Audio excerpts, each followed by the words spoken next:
Welcome. I'm Jeevan Vasaga. I'm climate editor at Tortoise. Welcome to the launch of the Better Food Index, second edition of.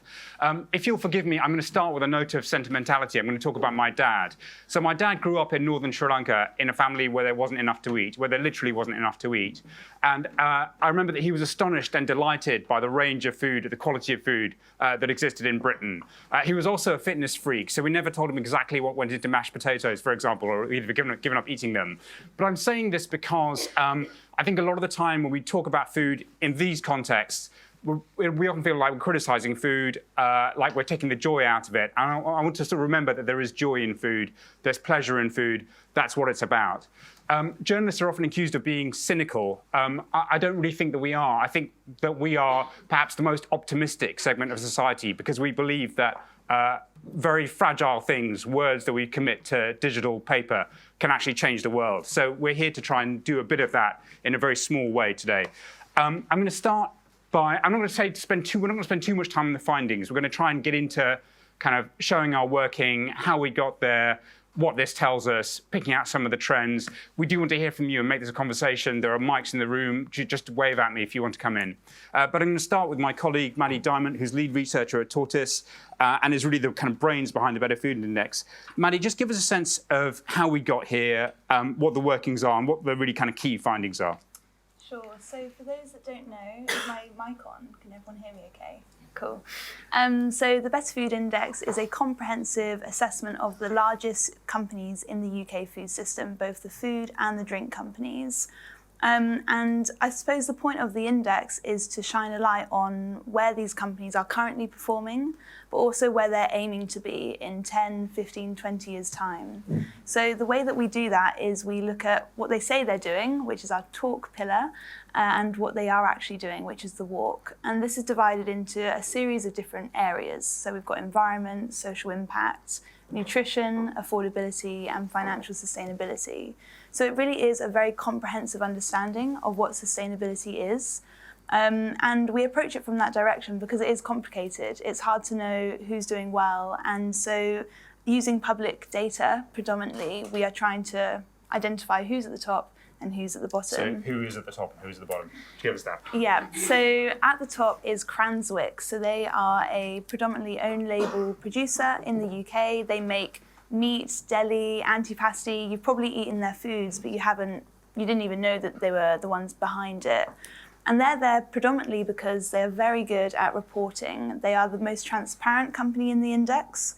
And on their reporting, they've got really good statistics on emissions and environment, which is a really key part of our assessment.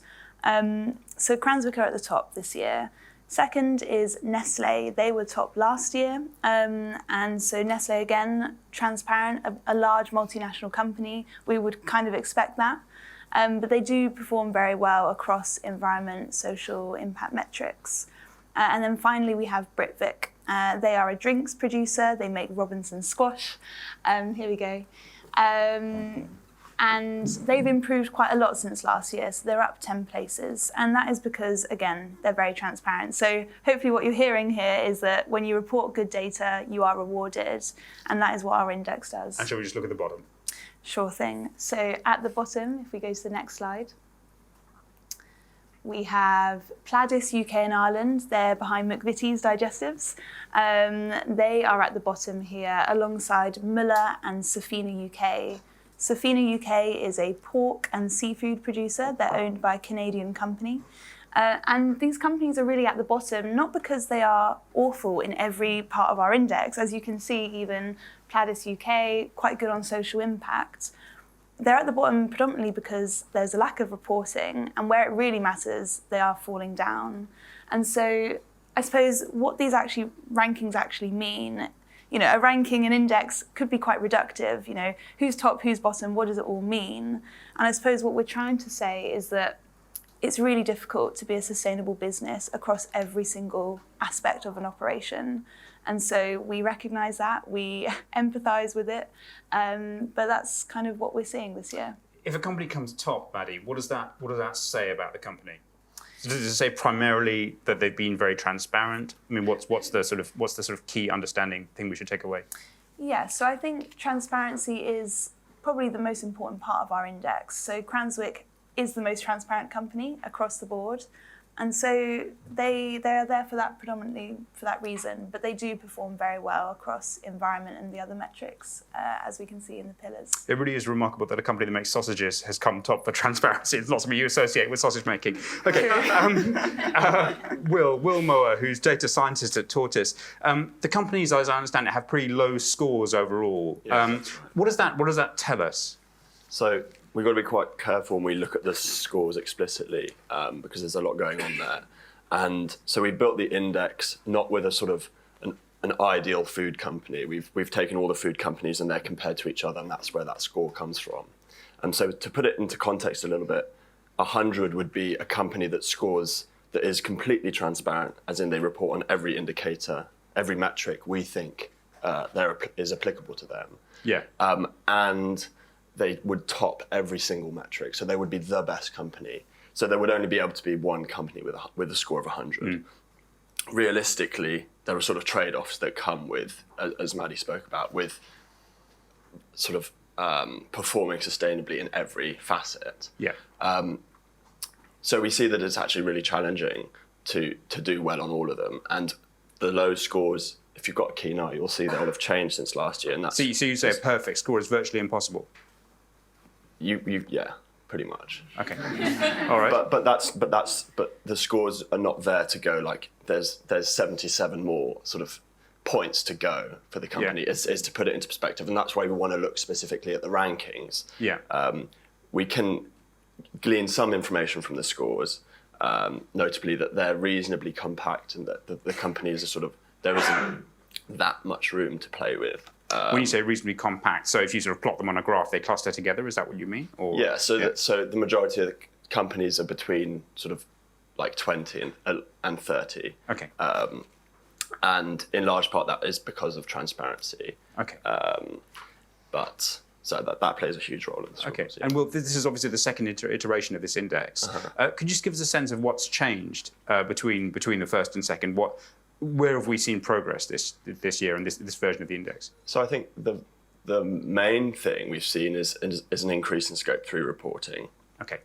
So now, if I remember correctly, I think 26 companies report some form of Scope 3 emissions. Because this is a knowledgeable room, I'm assuming everybody knows Yeah, what Scope 3 sorry. emissions means. So they? Scope 3... Anyone who doesn't know is too afraid to admit it, obviously. So, yeah. But we can clarify that. It's sort of anything direct that's not directly in your control. So it's across your whole across supply your whole chain, value chain. operations. Yeah. Yeah. Okay. So it's really challenging to report that. And so that's where we see a disparity between the Scope 1 and 2 emissions and the Scope 3 emissions. So while some companies, they'll report, let's say, 80,000 tonnes of carbon dioxide equivalent Scope 1 and 2 emissions, they'll report 50 tonnes of Scope 3, which is really unrealistic, but it's really challenging. So whilst it's challenging, that's sort of quite a misleading number. So we've noticed that there are still quite a significant proportion of companies who do this underreporting Scope 3 emissions. Okay. But we take that into consideration with our scoring. We don't score companies worse for higher Scope 3 emissions because of the challenges around that. Sure. Okay. Could I add? Yep. I think another area of progress is that the companies in our index have really engaged with us more this year than last year. So when we first launched the index, it really was a one-of-its-kind assessment of these specific companies. They've never been benchmarked against their peers in that way before. So in our index, you have these global multinational companies. You also have UK-based companies. Did they find it an enjoyable experience? Don't answer that. I won't. But they really have engaged with us. And I think that is because sustainability really matters quite materially to their business. And to be ranked against your peers in a public way, it's a really good assessment for them to benchmark themselves. But it's also really important for the whole industry to gather around, okay, where's the collective action needed here?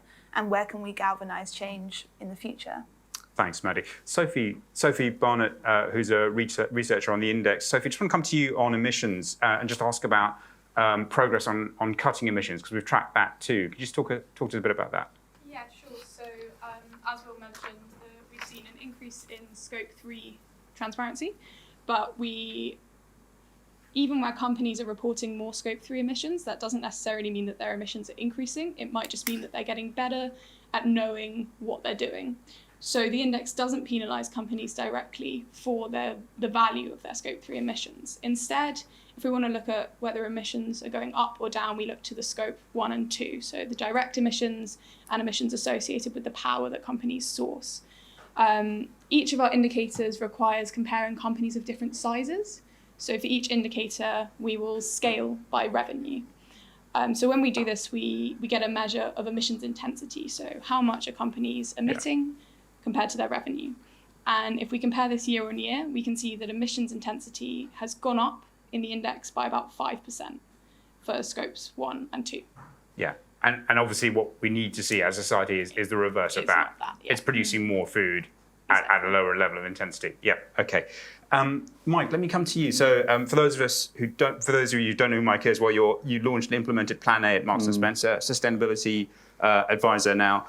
Mike, give us your initial thoughts on what you've heard so far and your initial thoughts on the index.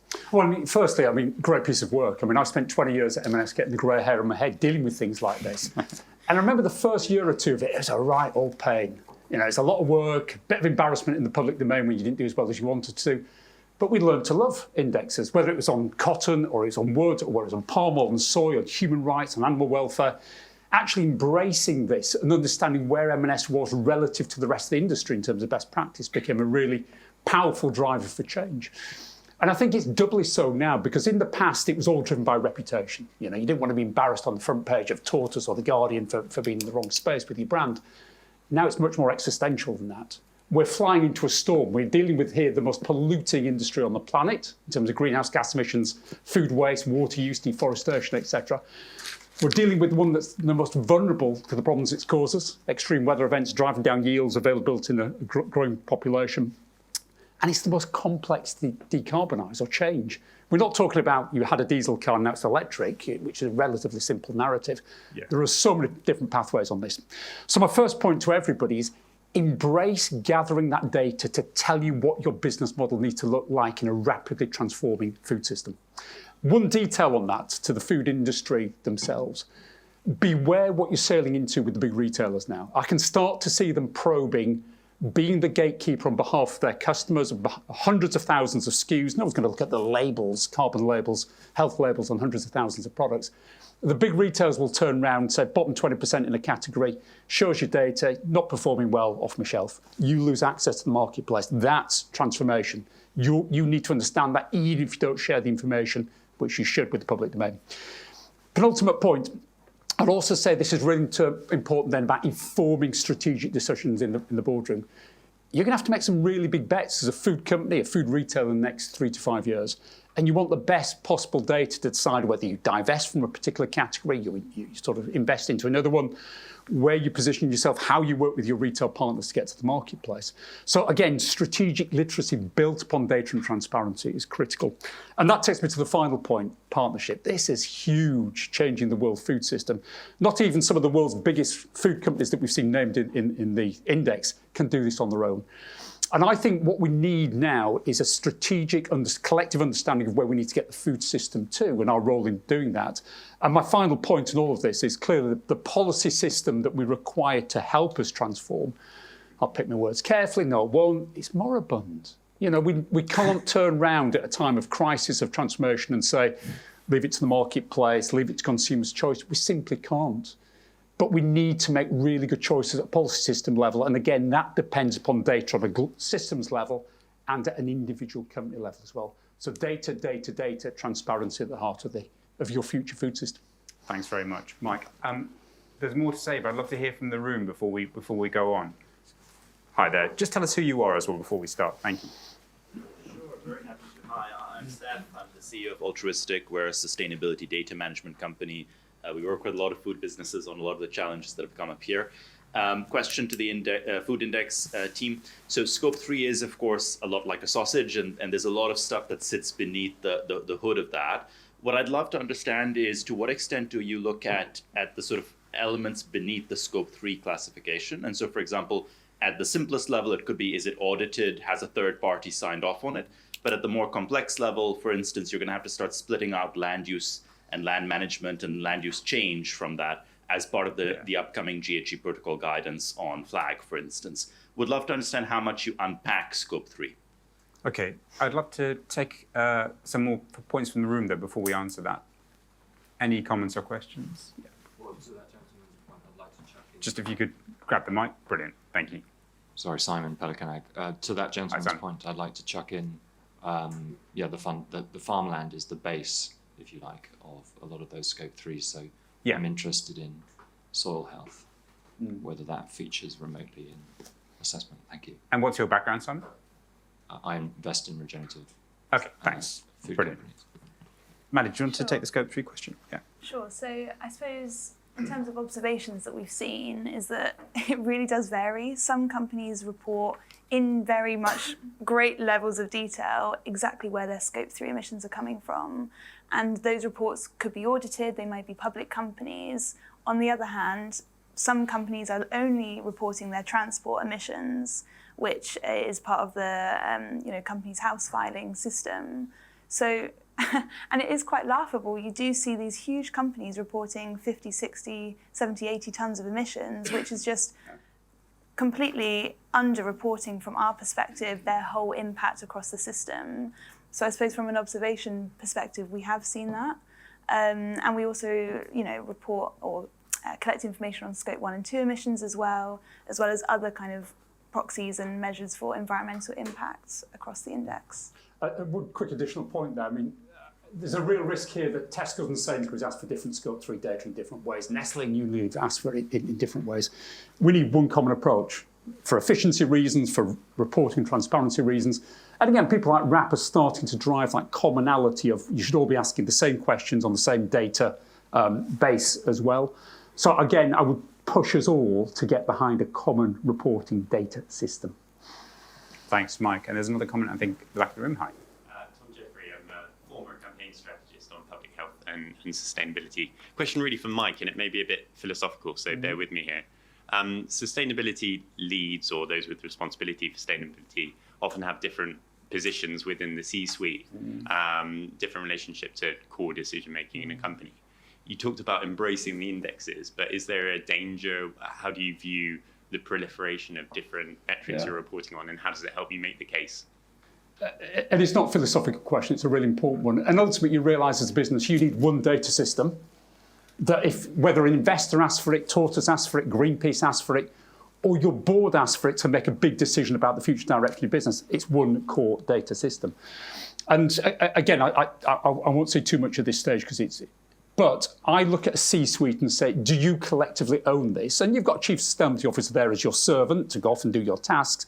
But ultimately, it's you, the C-suite, deciding what you need and owning it. I would suspect there are too many businesses in this index that have got a good specialist, head of ESG, head of sustainability. You manage that for me, you collect some data, you keep these guys happy, job's done. And my test bed here is a business with one data system that's serving all needs, but predominantly strategic decision-making about where your business is going. Great, thanks, Mike. I'd like to dig into another topic that we've sort of really tried to surface in the index this year, and that is ultra-processed food. So when the data team first explained ultra-processed food to me, I felt a bit like the Supreme Court judge who's asked to talk about pornography and said, well, I can't define it for you, but I know it when I see it. Maddie, could you please explain what ultra-processed food is? It is a very difficult question, and it's been in the news quite a lot lately. Chris Van Tulleken's book, Ultra Processed People, you may have seen it or read it. Indeed, it's a way of defining all types of food, and we use the Nova classification in our index, which breaks down all food into 4 categories, and one of those categories is ultra processed food, and so. What is ultra-processed food? Well, some people say that it's the number of ingredients in the food. Other people say it's the type of the ingredients in the food. Is it unhealthy additives or chemicals that you can't find naturally or your grandma wouldn't recognise? Another way of understanding it is the level of processing. So how many stages did that product go through in order to make its final product? And then the other way of viewing them is the purpose of processing? Is it to make food tastier, more addictive, more affordable? Is it to cut costs anywhere down the system? So it's super complicated, and the way that we've approached it this year is we've been looking at the types of additives in the food itself. So we felt that this was the way that we could approach it as a small team. So it's pragmatic, but also tells us something quite interesting about the food that is in the largest food companies. And just just share the finding on that, Maddie. Yeah, so we found that approximately 2/3 of the food in the index is considered to be ultra-processed. And then to go a bit further, ultra-processed food is twice as likely to be considered unhealthy from the government's nutrient profile method. So ultra-processed food has, the science is growing, but it is clear it does have very adverse consequences for your health, but also for the planet as well. And so we've been looking at that this year based on some feedback from last year that we should attempt to approach it and just join the conversation around it, because it is complicated, but we feel like it was worth doing. And what exactly is the relationship between ultra-processed food and high-fat, sugar and salt, which is the sort of more typical way that we're used to thinking about the healthiness or unhealthiness of food, right? Yeah, that's right. So it's twice as likely to be considered all of those bad things, really. So ultra-processed. But is there something intrinsic in the process of transforming the food that itself is considered to have a negative health effect? I would say so, yeah. I think, Chris Van Tallicum would say so, Kevin Hart would say so, experts are starting to speak out on this, and they're saying that ultra-processed food it's not just the process, it's all those other things that I mentioned. So what is being added to food, what the purpose is, and how many ingredients there are. Okay, thanks, Maddie. Mike, what's your view on this? And do you have a sense that the industry is grappling with this, understands that it's an issue? So what I see both in government circles and business circles is total silos. So government's got DEFRA, it's got Department of Health. I've got some of these big food companies. I'll meet a world-class nutrition and health team over here and a world-class sustainability team, but they never talk to each other. So point number one, the most important word in the future is the word well-being. It's not sustainability. It's well-being for you, the individual, well-being for the planet and for others. The businesses, and again, I'm going to use a controversial word here, that own the word well-being into the future, the ones that prosper and win, not the word sustainability. So that's point number one. Point number two, the reason that we've seen a degree of traction on climate, and I stress degree, is that we have a quite clear hierarchy of IPCC says this, the science, COP says this, the global response. There's net zero definition, there's a TCFD definition in terms of reporting, scopes 1, 2 and 3, bang, bang, bang, bang. Business is not doing enough on that hierarchy, but I basically know where I need to get to as a business in 2040, 95% less emissions than today. When we're talking about ultra-processed food or even HFSS, I don't know where we're trying to get to. So you've done a great job at starting to link calories to pound of turnover. Great, thank you for telling me that. Do I need to be reducing HFSS or by ultra-processed food by 95% by 2040? What is the end point that we're trying to get to? What's that sort of word that runs through the stick of rock that enables a business to respond on this? I appreciate it's not your job to do, but quite rapidly, if we're going to start to sort of take a bite out of this great dietary challenge that we face, is that we need to start to construct it. And again, I would say to my colleagues in the food industry, don't wait for somebody else to do it to you, because it won't suit you. Get on your front foot and start to define where we're trying to get to with diets. Yeah, I think that particular point is a really interesting one. It's one that's very unclear to me, even after a few weeks of kind of working with the team on this. What is the amount of ultra-processed food that there ought to be in someone's diet? Is it none at all? Is it 5%? And I don't know, Maddie or Will, in the process of your conversations, whether you've got a sense of kind of, what part does it play in someone's diet? Should it play? Yeah, I mean, it's difficult because a confectionery brand would say that you should only eat their food occasionally or it should be a treat. But at least speaking for myself, it's quite hard to stop at one biscuit. It's very hard to, see the guidance and follow it. And I think that, sometimes large companies should take more responsibility actually in terms of allocating the correct serving size or a more realistic one, or, communicate the negative health implications of eating their food at large quantities. We know this, I think we all do, but actually putting it into practice is difficult. And in our team, at least, it's been really tricky to provide guidance. I mean, maybe that's not what we can do, but what we can say is that the most profitable companies in the index have more products that are unhealthy. And so there is this relationship here that unhealthy food is making a lot of money. So it might be kind of counterproductive or not intuitive from a business perspective to reduce these quantities. And yet, from a regulatory perspective, there's a risk that companies are creating, and as Mike's pointed out, potentially from the perspective of retailers and consumer pressure. There are questions in the chat, but I'd love to hear more from the room, and particularly if there's anyone here from the food industry. But first, the gentleman at the front here. Hi, my name's Richard. I'm from Intel and I look after our consumer research. I'm not from the food industry, sorry.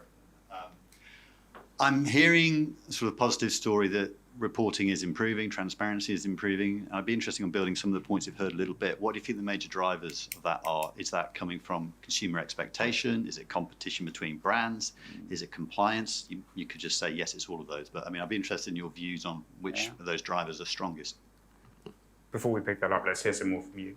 There's one just around the corner there. Sorry. Thank you. Hi there, my name's Sam from Nomad Foods, so we're the owner of Bird's Eye. So the question really is, first of all, we totally agree with transparency, and I actually am really interested in how you've evolved the index from previous years. I think on nutrition, we do have concerns about some of the claims that are being made about ultra-processed, where Nova was never designed as an actual tool to decide on the health of food. So I think it's important for the index to kind of differentiate between what's maybe a perception or an emotional reaction and what's actually shown as science. So if I use our portfolio, and I'm not commenting on any other food company, so our portfolio is over 90% healthy meal choice using the Ofcom model, so non-HFSS.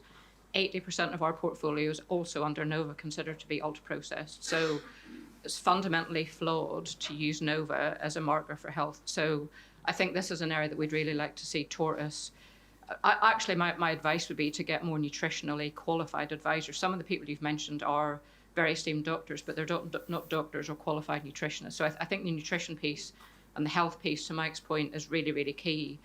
And I do think there's some kind of flawed claims being made in this area by some really prominent people. So that's just it's not really a question. I think it's just an observation, really. It's a great observation. Sam, we obviously had a dialogue with every company involved in the index, and I thought the response that we got from Bird's Eye was one of the most interesting things in all the responses.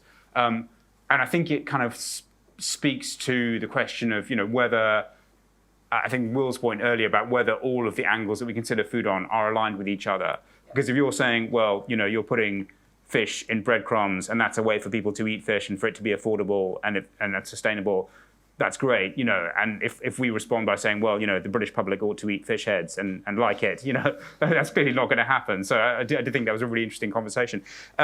Mike, do you want to pick up the point about levers for change, and then we'll come back to ultra-processed foods? Yeah, and the levers for change are many. There is no simple single one at the moment. I think the biggest lever for change is actually going to be what happens behind the scenes. It will become harder and harder to run the food value chains as we've grown up with them over the last 30, 40 years in a climate-disrupted world. Pure and simple. So we've already got, despite the media reporting, most of the food industry is running on wafer-thin margins. It's running on fumes. It's worked flat out through Brexit, the pandemic, cost of living crisis to hold things together. I applaud it. I've been in it. I've seen how hard people work. But it's getting harder and harder. We've seen the droughts in Spain. We've seen the impact of heat on crop yields last summer in Europe and across the UK. We're going to find that we just have to get off our backsides and respond. Now, I just want to sort of touch into the customer bit, because there's CSRD from the EU in terms of reporting, lots of other things which we haven't got time to talk about. Let's talk about the customer. I've always believed there are 4 segments of customer interest in this space, and you've come out with some great work recently. 10% of people passionately green. We'll be sat in this audience now and sharing their point of view and understanding what we're talking about. 20% of people not engaged, mainly driven by poverty and income, despite a relatively small number of vested interests, rich voices saying, not a problem, it's mainly driven by poverty. 2 groups in the middle determine this. 35% of people like green consumers. They want great food, great experiences, great holidays, great cars. They want to be fundamentally less impactful, but not at an on-cost or a sacrifice, we know that. And 35% of people are utterly driven by locality. They were born in Bradford as I was, live in Bradford, die in Bradford, what you're doing for Bradford before you tell me about the Amazon and the Arctic. And I think we've got to find a way of connecting people much more back to the locality of where food is produced, and we talk about provenance, etc. But we live in this global food system where everything just seems to appear on a supermarket shelf. So to me, that is emerging. My final point on this one. When you talk to that base of people out there that consume food, 70% of them are saying, I'm worried. I'm really worried about what I'm consuming, how it's produced, but only 30% actually feel that they can do something about it. It is the biggest untapped customer need in history, that gap between I want to do it, but I can't. And the businesses that close that gap, great, delicious food at a great price, healthy food that's also good for nature and for me, they're the ones that win in the future. Thanks, Mike. And Maddie, would you like to pick up the point about ultra-processed food? I mean, I don't know if it's a point with an answer, but it's certainly one that's worth responding to. I'll have a go, but I'll probably pass on to my colleague Sophie as well, not to dodge a difficult question, but Sophie's been working really hard to, work through the thinking around using Nova.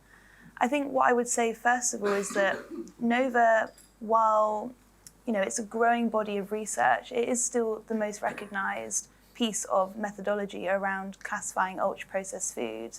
And we felt that adding it in this year would invite questions such as that to talk as a room about how we should be doing things better. And we review our methodology year on year to reflect these types of controversies or changes as the conversation matures.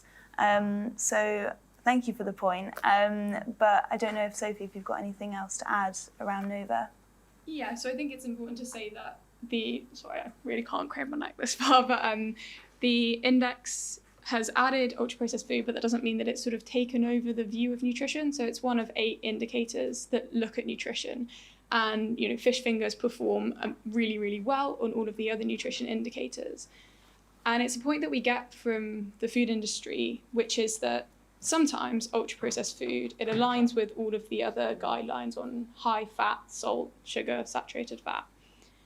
And the argument there is, well, then it's just a proxy. It's just a proxy for all the other nutrition measures, so why are you using it?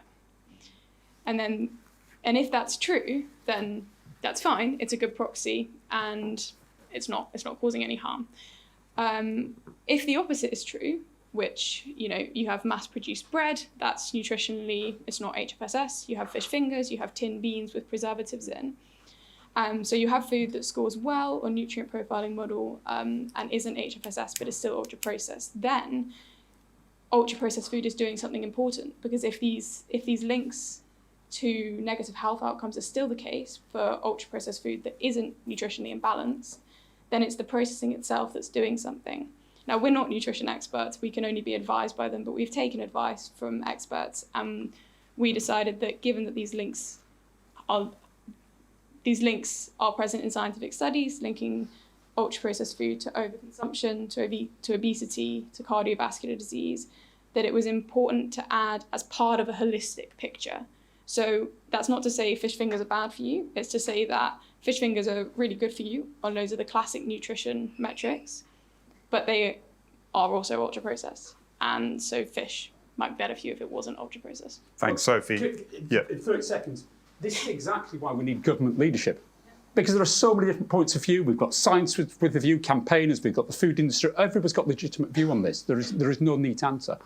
And therefore, in the marketplace confusion, government needs to step into the marketplace and say, 1 year sprint study, we're going to listen to the science, the campaigners and business, and then we're going to come up with a point of view. Just stepping back on the sidelines and hoping it works itself out, it ain't going to. And this doesn't serve the end, the people that are eating the food well, the producer well, anybody. We need leadership. Thanks, Mike. Maddie, there's a question from the chat that I'd like to put to you, and I'm really pleased with this question because I do have the word meat written down on my bingo card for today, and it's the first time it's come up. To what extent has the index considered the actual carbon footprint of the produce and ingredients these companies are using? As we know, meat and dairy is a huge contributor to emissions and land use. So how much of a part does produce itself play? Yeah, so, as I mentioned earlier, the companies in the index sell a variety of different things. We do have meat companies in the index, we have others as well. I think probably to answer that question in an indirect way is that number 1 is Cranswick, number 30 is Safina UK. So they're both selling meat as a significant part of their business, but one is at the top and one is at the bottom. So it might tell us something about the way the food is produced. It might tell us something about the overall disclosure rates. I suppose it is a tricky question because there is so much nuance with how meat is made, and it is a very fiery conversation in the food system. I think we could do more research on sort of connecting products with their emissions, but that data is not available to us right now. All we have is a company's overall emissions and also what they make. We can't draw links between those. That would be great if we could, but hopefully with better disclosure, as I mentioned, some companies are really going there, then we would be able to do that type of analysis. Thanks, Maddie. A couple more points from the room. Nikki first, please, and then Joe. And you've got right at the back as well. Okay, thank you. Maddie, to you. I think ultimately these companies are, their business model is based on ultra-processed food. Do you think if they were to have to contribute to the NHS, that might make them sort of readjust their business model? And, after all, we're all part of the clean-up, aren't we? So, we should really be, it's about working together. So could that be If they have to pay for Wegovy.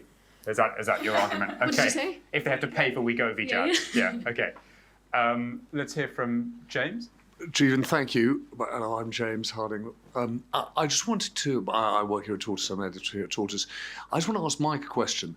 So, Mike, just to exaggerate for effect a little, I find the food companies in some ways less likable than the fossil fuel companies, in that at least the fossil fuel companies, you can engage with them and you can have real sort of hand-to-hand combat on what are they declaring, what are their metrics.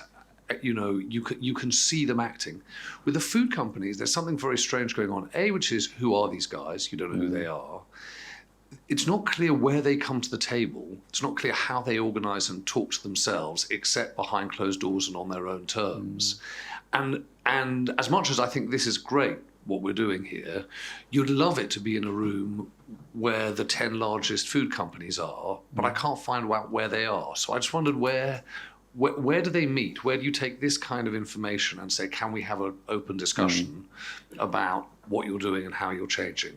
Great question. It's saying you're worse than X on our way of making friends in this room. Welcome. Exactly. Have a coffee, pastry, tuck in. Do you want me to dive into that one? Sorry. Yeah. So the tactical response is somewhere like the Consumer Goods Forum brings the world's biggest food and drink manufacturers, the Cokes, the Pepsis, the Walmarts, the Tesco's, the Nestle's, the Unilevers. Together, there's $3 trillion worth of annual turnover in that room together.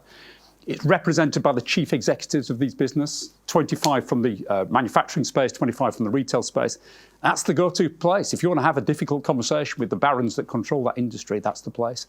Clearly, in the UK, you've got the BRC, the FDF in terms of manufacturing, Zero Carbon Forum in terms of hospitality, NFU in terms of farming. Where I will align with you, and we could spend 20, 30 minutes sort of playing tennis on this one, but I absolutely think that the trade bodies need to step forward on this one. In the last 3 years, and again, for reasonable reasons I understand, Brexit, pandemics, cost of living, they've hunkered down and drawn the wagons in together, and it's like, keep your heads down, all this incoming at us. Actually, they need to be much more proactive at saying, this is hard for you individually to tackle. The reason that we exist as a trade body is to collectively understand these systems changes, whether it's a food debate or it's a carbon debate. All those trade bodies have set a net zero 2040 scope 1, 2, 3 goal. How many of them are actually working on it actively today to actually find solutions? Probably Zero Carbon Forum in terms of hospitality. The others need to do more. So CGF, big global conversation, they're UK bodies. The final point about likability, I'm going to push back a little bit just to sort of finish it off. The challenge that the food industry has is that both the industry itself and those that surround it don't fully understand its impact. So when we talk about Exxon, we know it's a vast 500 million tonne CO2 equivalent emitter a year. Saudi Aramco, you can work the numbers out. When we're trying to build the carbon footprint across tens of thousands of SKUs that go into a retailer from hundreds of thousands of farms and factories around the world, it's really hard to be able to say that. Now, that's an excuse today. That ain't going to be an excuse in 2030. And this is where I start the conversation about data. This industry fundamentally needs to understand better its footprint, how it's going to reduce it and its risks. And to my sort of flippant point about it's much more complicated than it was a diesel car, it wasn't, now it's an electric car, know what BMW have to do. It needs to define, in partnership with civil society, What's the end point we're trying to reach to for the food system of the future? And of course, weaving the adjacency of well-being at the same time. It's tough. Lots of reasons to put your head down and hope that goes away. It ain't, because that food system is running on fumes. It is broken in so many ways. So I challenge back on the language, but I think in terms of what we're both trying to find a bridge on here, agree in terms of pathway forward. While we have you on, Mike, would you like to pick up Nikki's NHS point as well? Is that something that's going to drive? Annabelle. Sorry, yeah. Annabelle's point. So this is all about externalities. You know, here is an industry that the reason it can sell some of the cheapest food in the world in the UK marketplace is that everybody else bears the cost of environmental pollution, animal welfare impacts, and human health impacts as well. And again, let's start with visibility. You know, before we dash into externalities and say, you know, it's going to cost you £1.7 billion of your profits each year, we have to be able to understand what the carbon footprint is and what the pound footprint is, because nature or society or the health system is bearing the cost of your existence. So we need to be able to build that. So the next level of transparency for me is start to understand those externalities. Again, being very advised in how I say this, no one individual company should then take that onto its balance sheet and say, we will, you know, prostrate ourselves in front of the greater good, go out of business because we're going to pay all our profits into this fund when no one else does. But again, I keep coming back to systems change. Government needs a point of view on externalities. And it's the simplest thing to do. A lot of the change that we face into with the food system, it's really hard. Subsidising all the bad practices that we subsidise today is relatively easy to remove. It's a great question. Thank you. There are a couple more hands raised. First, Catherine, then Joe, and then the lady at the back, please. Please do, yeah. Hi, I'm Catherine Chong of Clear. Really appreciate what Mike said, and I'm trying not to. I should just say, this is the second year that the index talk about lack of data and how the index is not what we've all like to see because of data. And I wonder what the team would like to do in terms of encouraging companies to make the data available. I do think that you do have that power, and I do want to make a point about the life cycle of news.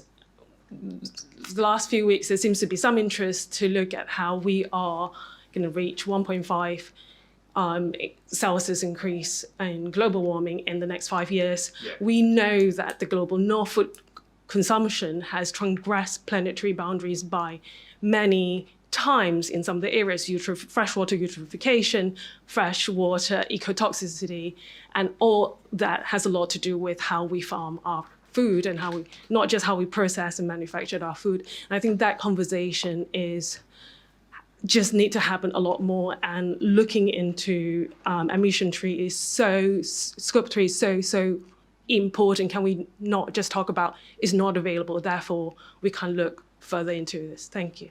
Thank you. Sure. And this is a question from the chat, and I think it's actually quite similar to your question around sort of data, which is that obviously one of the issues we've talked about is the lack of data, but also sort of how disparate it is, and sort of, you know, you have to compare quite different things. And so I have a question from Maria in the chat, which is sort of, is it possible to have a sort of more unified data system for the food system, into which sort of all players in the food system can contribute to a uniform system of data and metrics, and sort of how would we get there?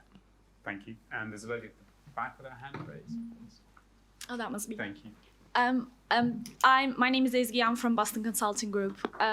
My question is around, I think we're talking about the systems change and the importance of that. And I think one of the key things that we see with our clients, who are, some of them are on this list, is that they don't have access to the farmers. For example, they don't have access to the ranchers. There are intermediaries in between who facilitate that transaction. And as that requires a huge system change to actually influence through the value chain. And one of the things that keeps coming up in that conversation is the role of carbon markets, and also the threat of carbon markets being able to claim the benefits that they want to claim as they're decarbonizing the value chain. So I was wondering how you see the role of carbon markets and how you see companies benefiting from it or navigating through it while transitioning into this decarbonized future. Great question. And the lady in the middle. Hi, my name is Sahar. I'm a food systems researcher from Oxford. My main question is that the index focuses on the largest food companies, and all of them tend to have integrated supply chains. Yeah. So to connect some of the other questions there, quite a bit of the food industry in the UK is SMEs. And if they were to participate in this big data gathering and systems change activities, they can't really enter into it. And they're having to deal with supply chains where they don't necessarily have that control that the lady there spoke about. So like in terms of wish list items for what happens with the food index, if the methodology were to be advanced to include SMEs, how do you think they would fare? And I think like one point that I think all of us should be aware of is that the index is a snapshot in time, because quite a lot of the disruptions that large companies and SMEs are going to be affected by are taking place in other bits of the world, which is going to decimate quite a lot of the reporting. So if they get points for reporting and being transparent about good data, what happens if they're reporting bad data? Is that going to be like, we're now going to step away from the data landscape, or how does the, I don't want to say how will you deal with it, but as how do we adjust to it? Yeah. Okay, all right. Great question, thank you. Mike, do you want to come in first on carbon markets and maybe carbon tariffs too? Really interesting point. As I do, I remember this gentleman asked a question right at the beginning about soil. And I just want to sort of remind us that what soil does, a bit like water in the food system, it's geography specific. So when we talk about carbon generally, we can sort of say, well, Marks and Spencer emitted a ton of carbon in Bangladesh, in China, UK, that's 3 tons. As soon as you start talking about the soil in the field and how much it specifically captured or didn't, how much water was used in a catchment basin in Kenya compared to Northern Scotland, geography inserts a data set that's exponentially larger in terms of the one that you have to manage, which takes me to a second point that was raised over here, which is businesses that decided to outsource knowledge of their farming base to others. That was their conscious choice. And in the old paradigm, allowing some middleman, trader, opacity to sort of be able to, you could hide from responsibility. And I just don't think that's possible now. You don't know where your risks and your opportunities are. You don't know how to support the farming base in the way that maybe the middle folk don't want to. You've got to create simpler, shorter, more transparent supply chains to exist in this brave new world. So it is a transformation of how we think in terms of that.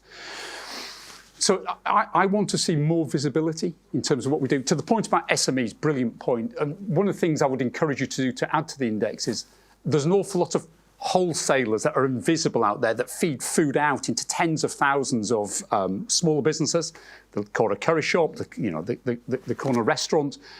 They've got to be part of this because these are big businesses. And unless they're engaged, hundreds of thousands of SMEs are cut off from being able to make a difference. And the final point, people were asking about, making sure that there is one approach to data in the UK. I mentioned RAP already. The Food Standards Agency, I think it's PCAF, have come up with an initiative that's starting to drive commonality of data collection across the food system. It is critical. We'll tie ourselves in knots if we Tesco's and Sainsbury's go off on divergent routes. We need similar approaches. A few thoughts. Could I ask you to respond on the point about the standardisation of data? Sure. So we do consult experts through the process of delivering our methodology, and advice or kind of observations that we regularly hear is, wouldn't it just be easier if everyone was singing from the same hymn sheet and collecting the data in the same way? That would certainly make my job and our team's job easier as well. I think as sustainability becomes more recognised, more talked about, and also more intrinsic and integrated into businesses, we will start to see a maturity of kind of what the important data is, identifying that, and also standardising a way to collect it. So, a point before about auditing and, the financial reports side of the company's house filing is, super well audited, and I would love to see the same in kind of the environmental space as well.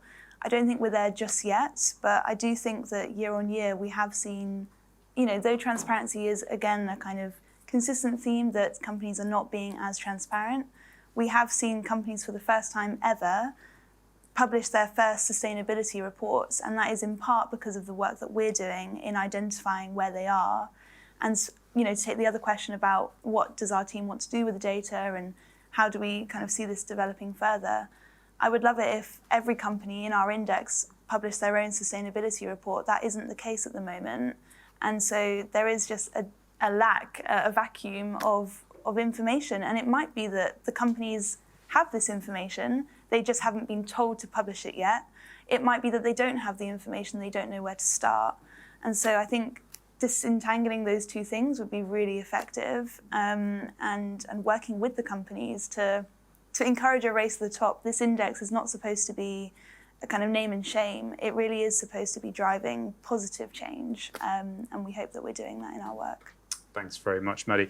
I'd like to come back first to you, Mike, and then to Maddie for some kind of closing thoughts on this. And just, I guess, the kind of thing that's kind of emerging really obviously in the course of this conversation is that I think as a society, we have a really, well, as a society, one thing is really obvious. I don't think we want to consume less. I mean, I think that's obviously not the case, and we certainly don't want to consume less meat. But I think there is a strong desire on the part of the public for more sustainability and better animal welfare. And that, as you said earlier, Mike, is going to be reflected in pressure on retailers and ultimately going to be reflected all the way along the supply chain.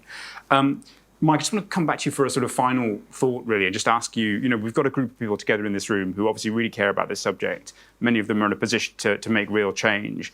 What would you like to see from them in terms of how they use the information in the index, how they respond to it? I mean, first is mindset. I think too many people in our industry are still there thinking this is a risk to be managed incrementally, 2% less carbon next year, job done. The next decade is utterly transformation in terms of the risks to the food system that everybody on this planet depends upon to survive.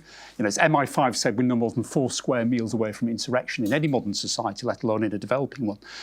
I want to see a mindset in the boardrooms across this industry that recognises how big that challenge is. The second thing is data. Again, you cannot possibly step into improving this world without having a fundamentally better data package across your value chain where your products are produced, right down to a SKU level, right down to a field soil level. You need to build that. It won't be done overnight, but you need to build it. And the third thing is strategy. And let me just finish off. If I was still Chief Sustainability Officer at a big food company now that was selling lots of protein, I would take a step back on the totality of my protein offer and say, strategically, I need to decarbonise this. I need to sort of think through the animal welfare perspectives, the human health perspectives, the farmer perspectives in terms of a just transition. Where can I run ahead now on my own? Where do I need to invest in innovation? Where do we need to work in partnership with the rest of the industry? Where do I need to be calling and lobbying for change to sort of governmental policy level? But at the moment, most food businesses are dealing with this at a very tactical level, a SKU level or a category level. And something's coming, make a response up, dash to the next crisis. You need to get ahead of it. And I want to see much more strategic thinking in the boardroom and owning your own destiny. Because again, I've seen it happen in other industries. In the end, people get so cheesed off with the lack of progress, you'll have other people dictating your pathway forward, and that's never nice. Thanks very much, Mike. Maddie, I'd like to come to you for the last word, really. You started this conversation by saying that we want to see greater transparency. That's something that would be enormously helpful to us in sort of creating the work that we're doing. What do you think that you'd like to see companies doing with this data, and what would help us as a society in terms of their engagement? Good question. So I think the message that I want to just share is that, reporting data would not penalise you in our index. It is so much better to understand and be visible what your impact is than to hide in the shadows. And I think for such a long time, the status quo has been private companies selling own label goods. They can just lurk away and nobody would point a finger at them or shine a light. I think we're over that now, and I think we need to actually step up. In terms of what to do with the data, I think it does need to be integrated as part of a, operationally strategic kind of, don't just collect the data in the sustainability team and call it a day, release your annual report and wait for it to be scrutinised.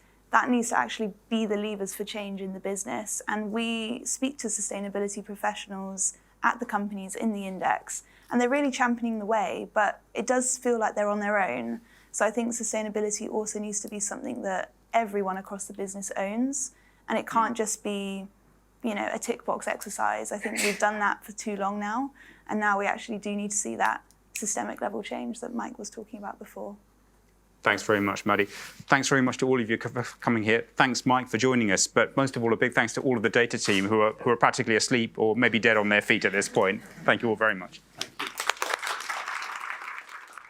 Thanks for watching that video. There's plenty more over on our channel, so just click here to subscribe.